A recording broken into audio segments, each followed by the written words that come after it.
My name is Jennifer Farrell, and I was SOL 2003-2004.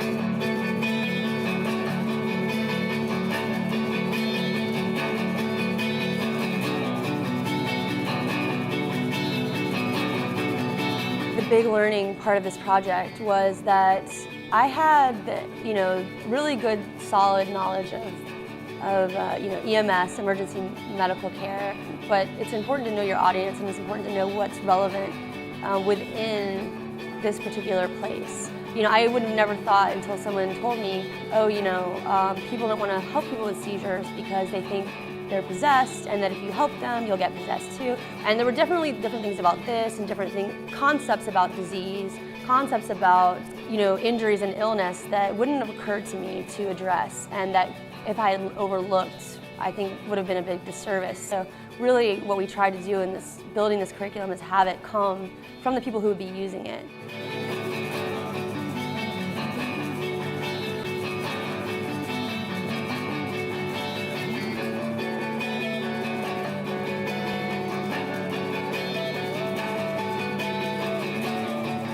So I graduated, I thought I would take 1 year off and go to medical school. That was kind of my plan. And then about a month after I graduated, I got a call to try out for an Olympic team for a random sport called team handball. And I moved upstate New York to this full-time Olympic training program. Then I had an opportunity to go and play in the French Professional League. So I was playing in the French League, and then I did a master's degree in infectious disease. After a couple of years living in France, after I finished my master's degree, I thought, okay, now is a good time to go back to the U.S. and go to medical school.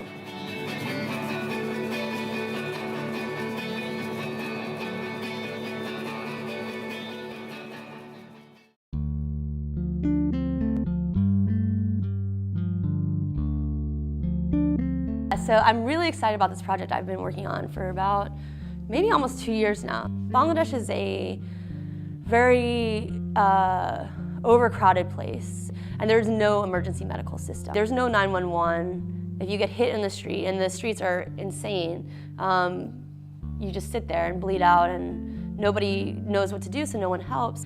And so we decided we wanted to kind of try to build an EMS system from the ground up by educating a bunch of first responders. The idea is that I guess we can get these first responders and have them dispatched by mobile phone using GPS technology. So what they'll do is when an accident happens, they'll locate the 5 closest people, because traffic's so horrendous, you can't have an ambulance go anywhere. It takes 3 hours to go 8 miles. So dispatch the closest people to the scene. So that's what we're trying to do. It's a lofty project, but I think what's really important is this, again, choosing your collaborators, bringing in people with different skills and different groups that have different investments. Everything's kind of coming back around. And I'm seeing this now 10 years later, and I think it's hard to remember patience is important, and not feeling rushed, I think, is very important. Some of the greatest things that I've done that have affected me personally are the risks that I took to say,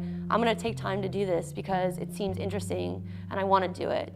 And for me, I'm really proud of this project in Bangladesh, because I do feel like it's connecting, that my Hindi studies, my medical background, my EMS, the project I did with SOL, my community building, my teaching, all of those things that I've done, the teamwork aspect, all things kind of come together, and that's what makes this project so exciting to me. If you know yourself and you know what's important and what you enjoy and your passions, they all will come together, even if they seem very diverse.